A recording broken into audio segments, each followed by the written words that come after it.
朋友们，大家好！今天咱们来修这个冰箱。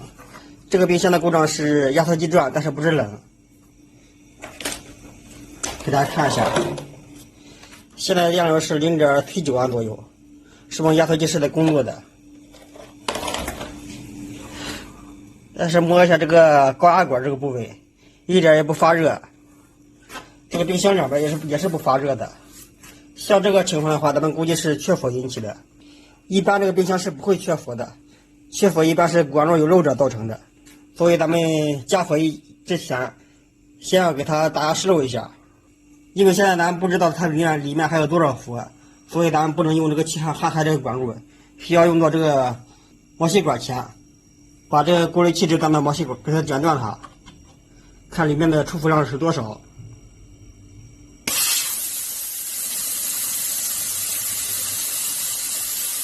这个压力还是挺足的，说明这个压缩机的排气功能还是挺好的。像这个情况的话，喷出来的氟不少的情况，一般是这个系统里面内漏引起的，有的时候是吸入空气导致的，不是冷。先让这个氟挥发一下，因为现在焊接是有危险的。等过个10分钟，咱们再焊接就可以了。现在已经过去10分钟了，现在咱们把这个回气管给它焊开它。在这里接个压力表，给它打压试一下。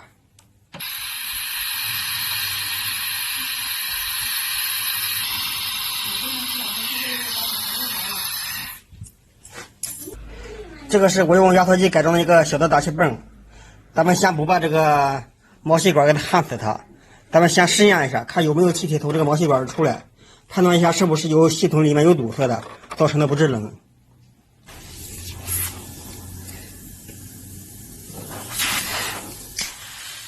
是有气体从这个毛细管里喷出来的，说明并不是这个管路里面有堵塞造成的不制冷。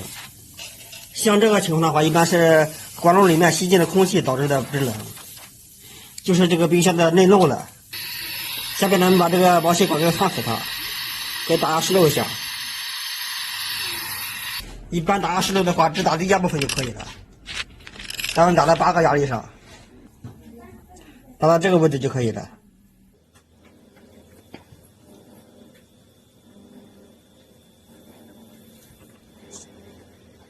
已经9个压力了，现在可以把这个阀给关上。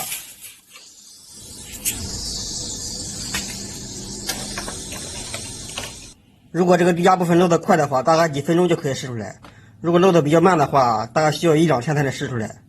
这个冰箱的高压部分咱们就不给它试了，像看这个情况的话，应该是低压部分漏了。如果低压漏的话，咱们直接给它换低压部分了。一般高压漏的情况是很少的。现在已经过去1个多小时了。现在还剩这个7个压力，已经漏了2个压力了，是不是漏的还是挺快的？就是这个冷藏室的管漏了，咱们这个估计是没有错的，就是这个低压部分漏了。